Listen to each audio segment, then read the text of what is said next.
What's good?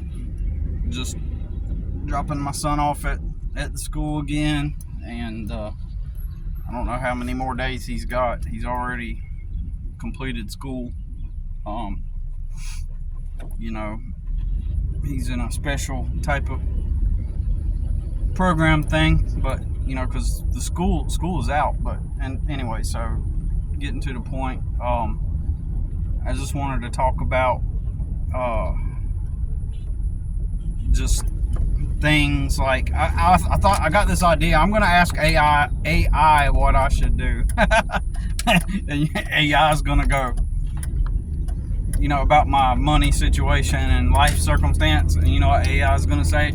AI is gonna say, Billy, what you need to do is you need to just hit the pavement and start applying for all the jobs. The AI is gonna say, yeah, you need to get off your ass and start apply for the jobs and save your money. That'd be some crap if AI actually did give me traditional advice, because you would think that AI would,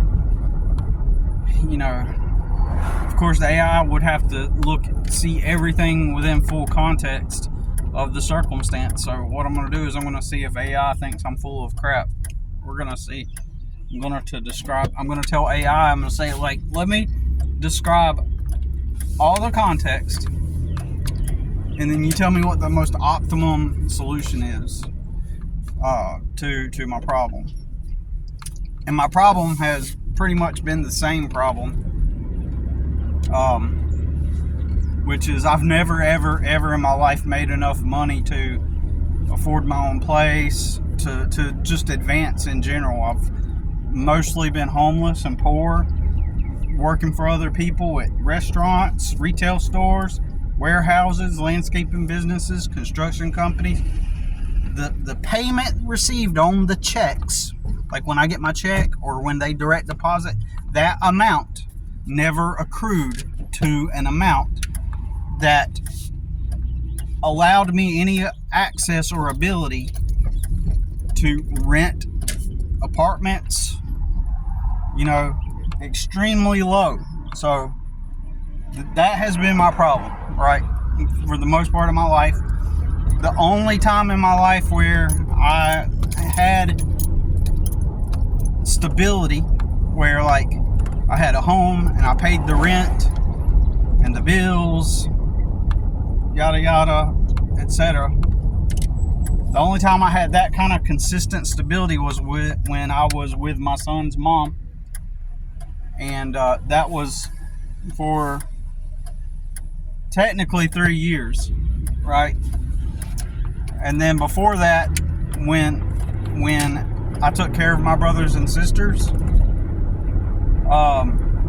when my dad died, they got VA benefits.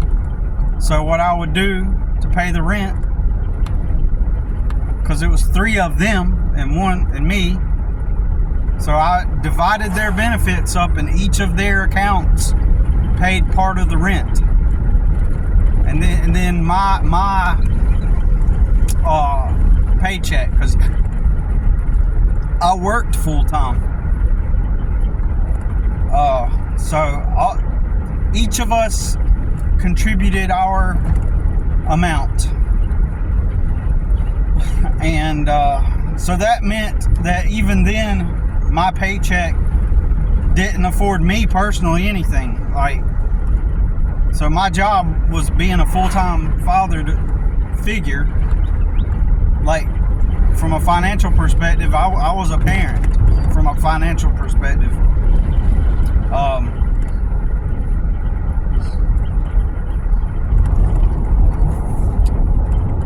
So when I lived with them, or they lived with me rather, I rented a house, and then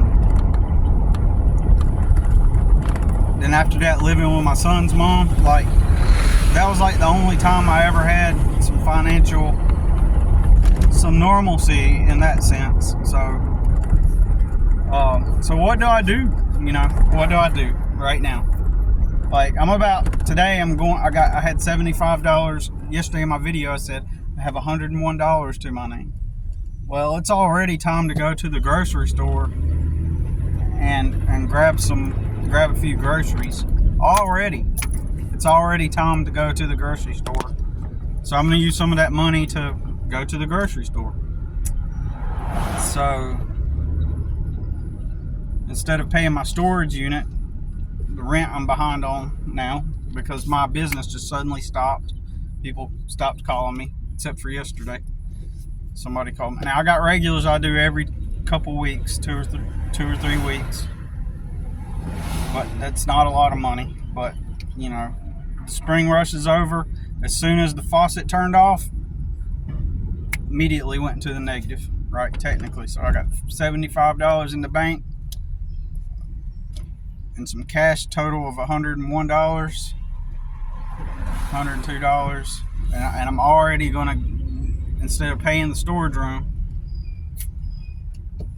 which is a little over $102, instead of paying that off, I'm going to use it to grab a few groceries. And so what am I doing today? Today I'm going to go do laundry. I'm going to go do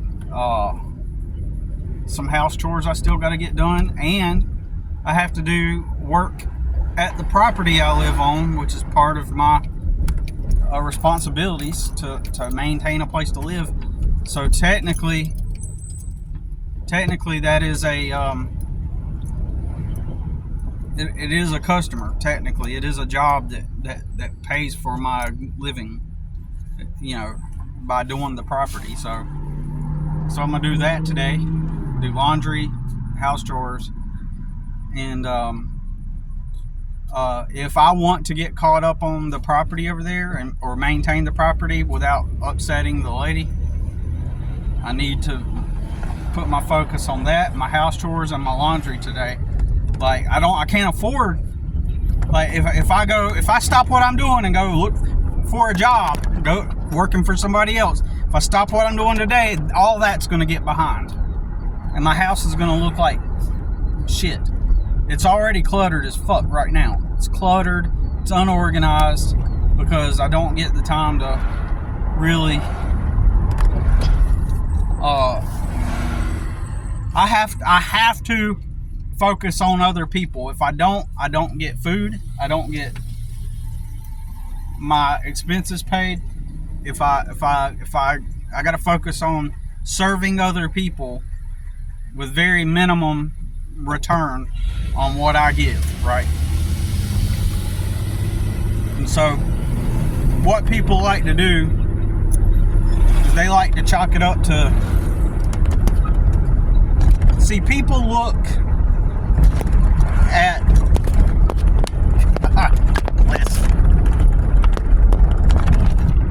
people look at all the wrong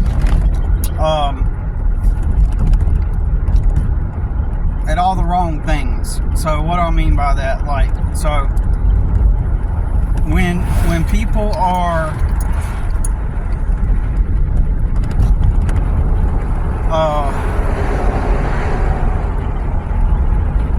kind of got distracted there trying to fix my phone and all that stuff. People assume they make things more complex than what it should be, right? God bless it. They make the solution to the problem.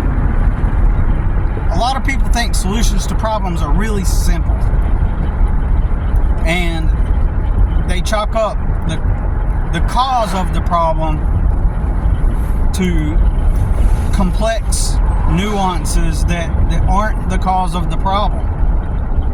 You know, I would like to think that at my age I have figured out life, in the sense that I've beat my internal demons and my internal battles. Socially, I know how to navigate around and through social situations and people. So I've given the example in the past where where I talk about how people will attribute the cause of, like, for example, my financial circumstances. They will contribute it. I'll give you an example. One of the crazy examples, they'll say it's because I haven't given my heart to Jesus. A lot of Christians say that. You know, they'll say that the reason why I struggle financially and have existed in chronic poverty is because I haven't given my heart to Jesus, and that leaves me exposed to the negativity of the world by demonic influence. So Satan and his demons have a control over me, and this is spiritual. Your poverty is spiritual, and so they're way off. They're stupid, you know. Or people might say, well, you know, it's your mentality and mindset because you haven't resolved these internal conflicts, this thing or that thing. And once you figure that out, once you resolve all your internal conflicts, then it will enable you to see through a different perspective. And then when you go to that job, after you've resolved, you can go clock in at a job and then get on your feet once you've resolved all those internal conflicts. So then another one might be, it's the people you're surrounded by. It's your environment. You know, like, you know, it's your family, it's your mom, it's your dad, your siblings, or it's the people you associate with. It's, you know, this is holding you back. You got to get around the right environment and then once you do that, you can go clock in at that job, and then, you know, it will relieve you of whatever mental weight that they have on you, and then you will excel at that job, and they will notice how much of a good worker you are, and you'll be mentally free from those restraints, and then therefore they will give you the raises that you need to get on your feet. It's such baloney. It's so bullshit. It's bullshit, right? So I would like to think that I've resolved all those issues. And as I mentioned in a previous video, the brain is like this danger alert system, right? At a primal level, the brain is this danger alert system. Like, it's constantly pinging and looking for danger and to solve problems, right? So it's going to think of the negative. So as I mentioned before, you know, and anxiety and depression are a physiological phenomenon, right? They're just your physiology responding to stimulus, to your external. So I still experience bouts of anxiety and depression, but that's not because I have some kind of internal conflict with myself anymore. In a healthy way, I like myself. I think I'm confident, and I think that I'm sure of myself. I know my capabilities. I know my strengths, my weaknesses, and in that way, I'm well-rounded. So now, to some extent, yes, my environments they inhibit me from progress in some sense, but not in the way that I was just mentioning a couple minutes ago. What I mean, for example, is like there's some elements of my environment I can't control in the moment right now. Like, I can't control how this lady that I rent from and stay at her property or whatnot. Like, I can't control her like knee-jerk reactions to stuff, and I've had to learn to manage that. So that is my environment, right? So that I cannot control. And I can't control that, but I can manage it. Like, I can't control her. And what's the solution? What's the simplistic, non-nuanced solution? Like, without, the solution is to leave here, right? Exit your environment. So, in that sense, like, my environment is part of my problem. In that sense, this environment, kind of, but if I manage it, like the problem isn't that much of a problem, right? As long as I manage the circumstance. So,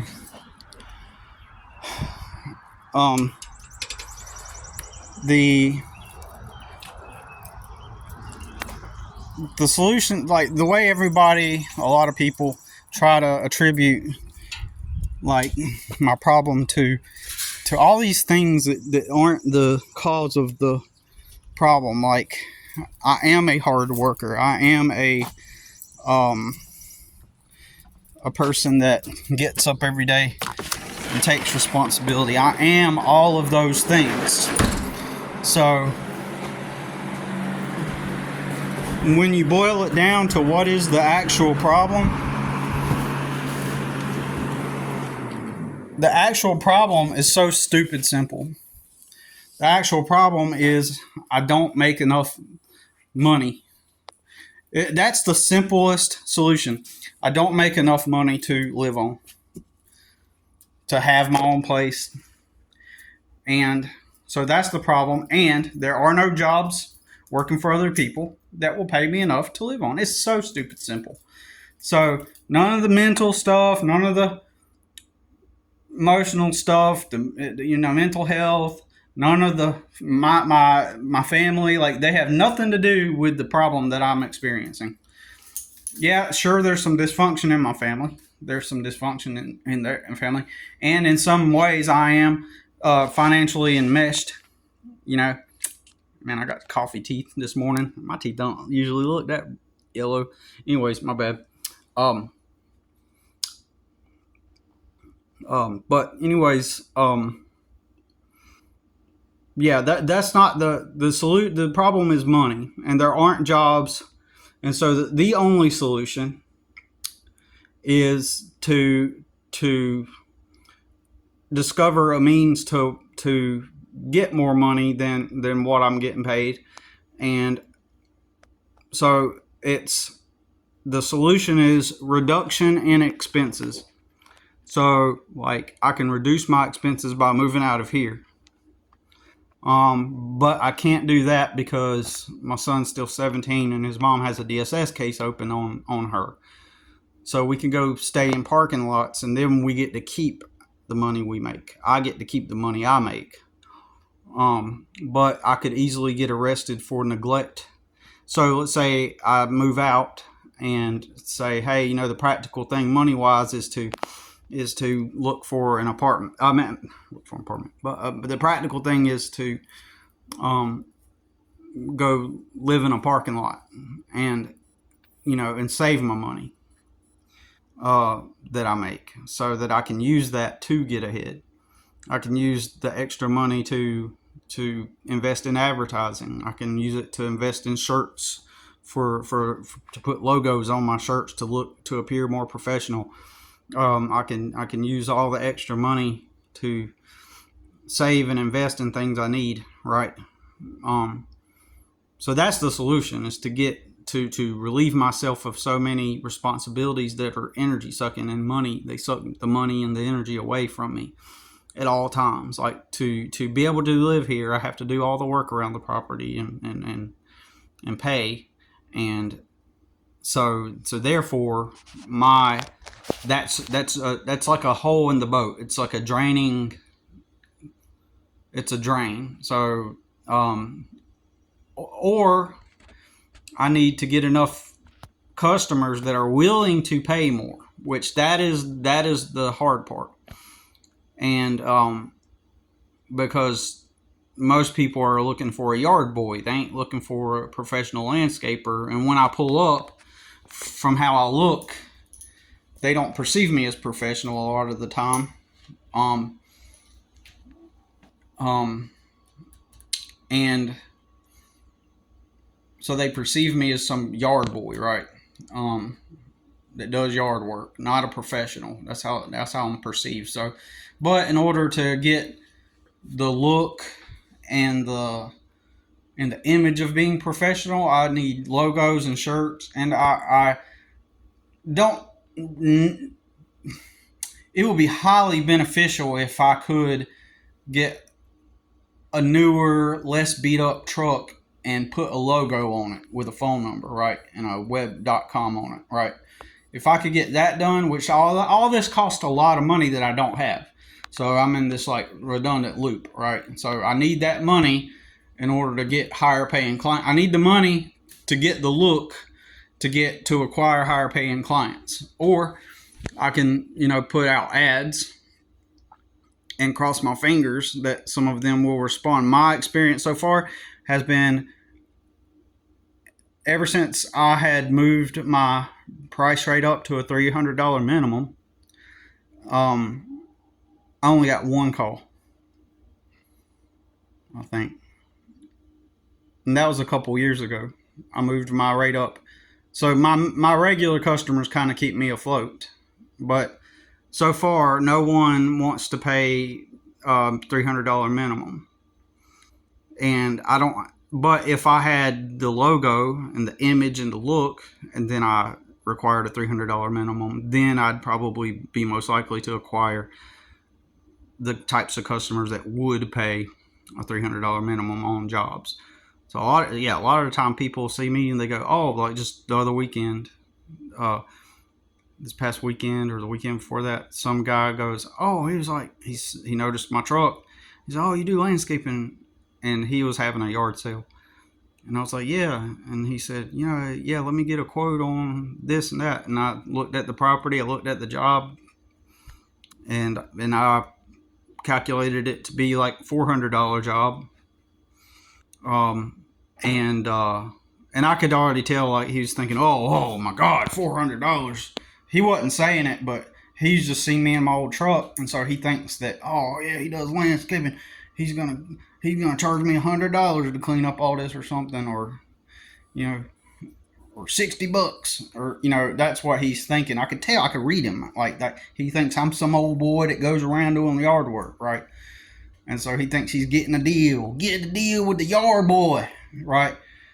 Like so, so that's how he thinks, and that's how a lot of people like view me, and they view me as like totally unintelligent, right? A lot of the time, and sometimes the way people will talk to you, they'll be like, they'll talk to you as if you don't know something, like and you need to be taught the lesson. Like they'll talk to you in that way, like, well, the way it works is blah blah blah, and then they'll like some of my extended family do that to me. Like they'll like talk to me as if I'm ignorant to a matter or a topic, like just because I'm from my family, from my neutral family. They'll well, yeah, the way it works. They'll explain to me as if they gotta like dumb it down to explain it to me when they could just use regular English, right? But they think that I'm stupid, right? They think that because we're poor, that I'm stupid, right? Um, because they're automatons, right? Anyways, but I don't associate more with my extended family, really. I really don't. I don't talk to anybody in my extended family except my uncle. My uncle might come over to my mom sometimes to when he's passing through to drop something off, and I just happen to be there. That might happen. But yeah, my family isn't an issue. Like when I talk about my family, what I'm saying is they just don't care about me, right?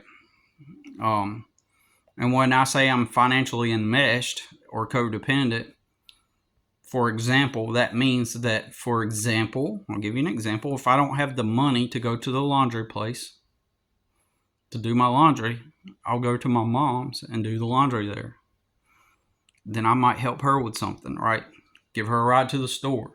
The upbringing was dysfunctional, but currently The circumstance is not dysfunctional, if that makes sense. It is dysfunctional, but it's not drama and it's not creating any immediate problems. My only problem is I don't make enough money to build a foundation to live on, you know. And that's why, like, going back to my response to Kirk, like, that's why I don't care about taking people's money when I do a job.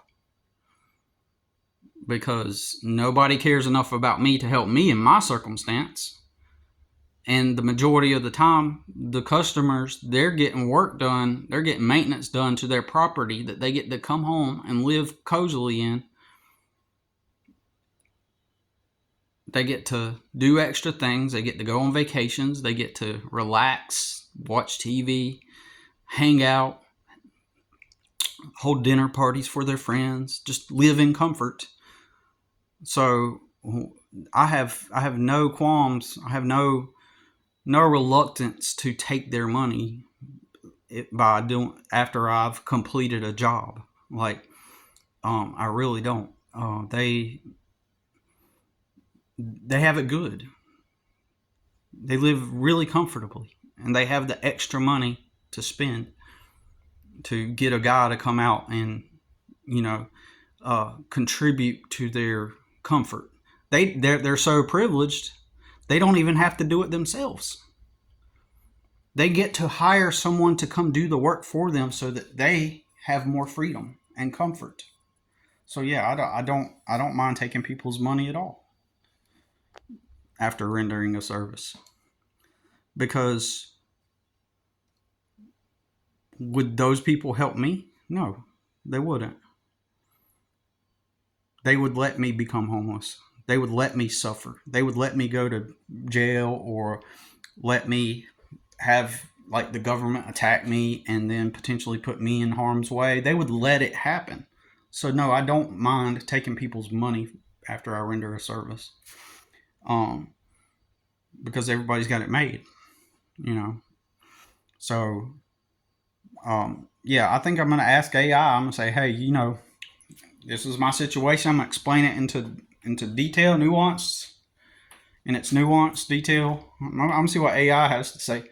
But the only solution is for me to, like, pack up and leave here, but I can't because that's what I was going to say a couple minutes ago. If I were to leave here and go live in a, you know, especially with the open DSS case, and my son's mom, you know, in the next city over, same county, you know, if someone were to discover, especially if it's my son, because his mom has been in the system ever since she was a kid, in the DSS system. She's always been involved in DSS ever since she was a child.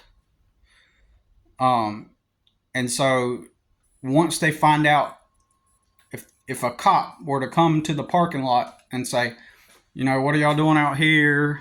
And we say, trying to get some sleep, you know, give me your ID. Once they discover he's a minor and they link him back to his mom, DSS is going to be on top of that. And then the next thing, they're going to be like, well, why are you living out in a parking lot? Well, because, you know, it's practically the best thing we can do to get our money up. And so they have done this in the past, where they twist the stories. Oh yeah, they lied. They twisted the stories. They omit me. His mom did a bunch of crazy crap on this DSS report when I was with her. She did a bunch of crap, and it was all on a police report, and they omitted everything. I can put this into context later, but the simple version is she did all this crap, caused all this trouble, and there was a police report made, and they only put my name, the DSS report, they only put my name on it. So, in the way I've gotten into their face, there's this one dude, I swear, if I see him one day, this DSS worker, he got to act all tough. He got to act all tough and put me in my place like I was in a compromised situation. He threatened that if I didn't leave my house, that that he would take my son into foster care. So that's like, you're attacking my son, bitch. That was when my son was a baby. I remember his face. I know what he looks like. I will never forget his face. When I see him, I'm going to inflict psychological damage on him. I've already inflicted psychological damage on my brother. I'm gonna challenge that dude to a fight too. I'm gonna challenge the dude, the DSS guy, to a fight. I know how to do it without getting in trouble.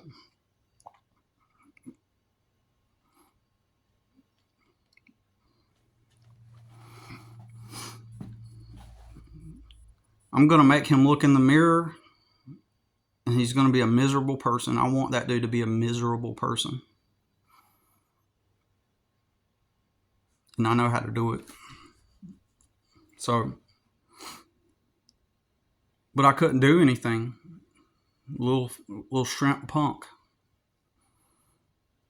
Over a situation that I didn't do anything. It was his mom. And it should be evident from the fact that even after I've left her, she's constantly been in trouble. Constantly. All the time. Year after year after year after year. She's always arrested or whatever.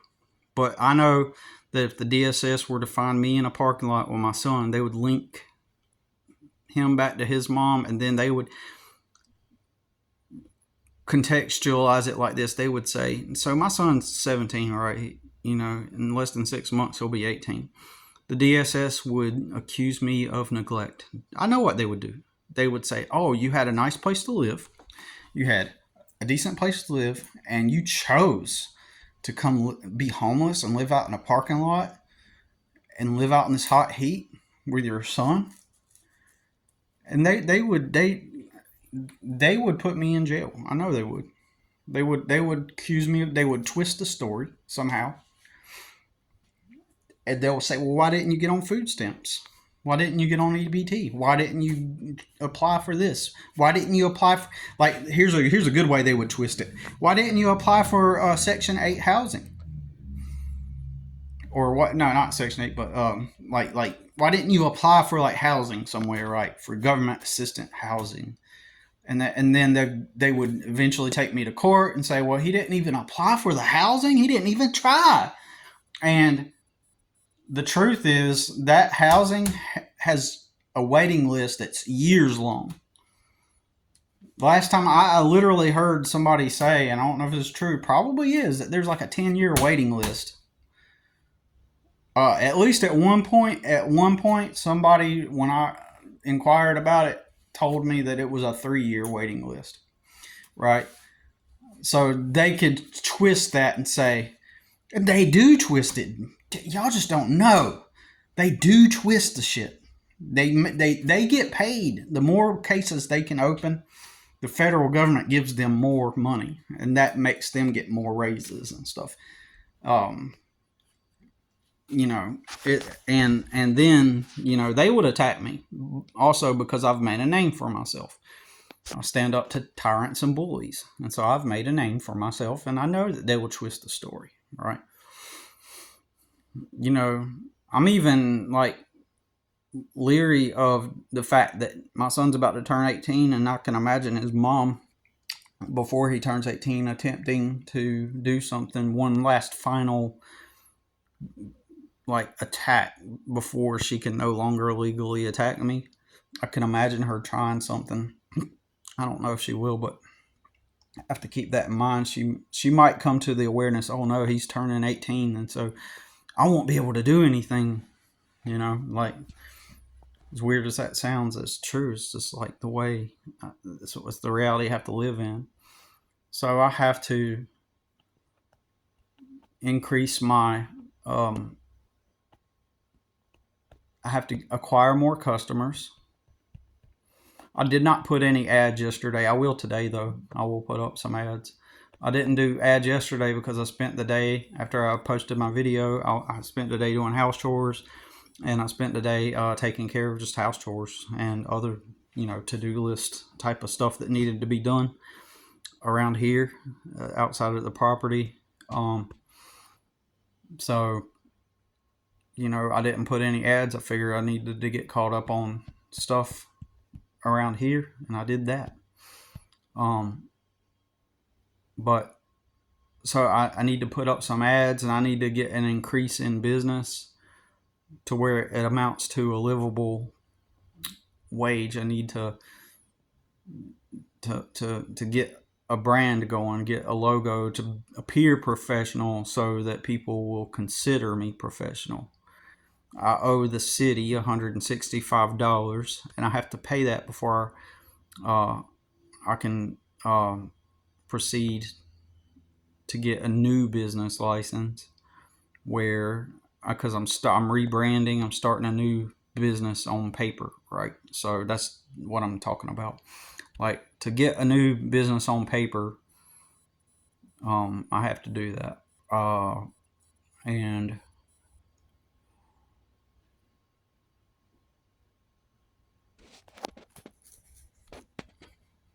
I need to get that going. But like, there's no way out, and it's not due again. I initially I was trying to make this video about how like people try to chalk your problems up to all these variables that have nothing to do with the actual problem. The actual problem is simply money, and there aren't jobs that will pay enough money for me to get ahead, right? In my circumstance. But even being at that job is indentured servitude and slavery. Even being there is being stuck. Even being at the job itself is, especially if you've ever worked a job that you hated, or you don't have choice and you have to get whatever will hire you, then that means you didn't have a choice, and that means it's a high probability that the people at the workplace that you're at and the management are going to be low IQ. They're going to be dysfunctional. They are going to be like the same types I grew up around that I've always been trying to escape, and I know this because that's the life I lived. As soon as I started working, clock in at these jobs, and it's the same shit. It's the same people I had to go to school with. It's the same people I had to grow up around. It's the same dysfunction. It's flexing. It's the job itself isn't moving the boxes or pouring the drink. The biggest job is managing people and having to work your way around stupid people and people with egos, and people, they're just there. They're not there because they just happily was strolling about and decided to get their job working at wherever. They weren't just strolling along saying, let me pick to work at this company because I've always dreamed of working here. No, they just went out and they got the jobs because they were told that this is what you're supposed to do, and they went and got the job, and then they hate it, and that's why on the weekends they're looking for escapism, because they were never taught reality. But let's pretend that one of these jobs working for somebody else did pay me enough to save for a deposit. I get my deposit, and I get like I rent like an apartment or a room from somebody, and now I'm working at that job. I'm stuck there, because the job's never gonna pay enough to advance. They're never gonna promote me. I show up and I do the job right. I outwork my coworkers, right? I really do. I mean, I got people that I'm still connected to from previous jobs.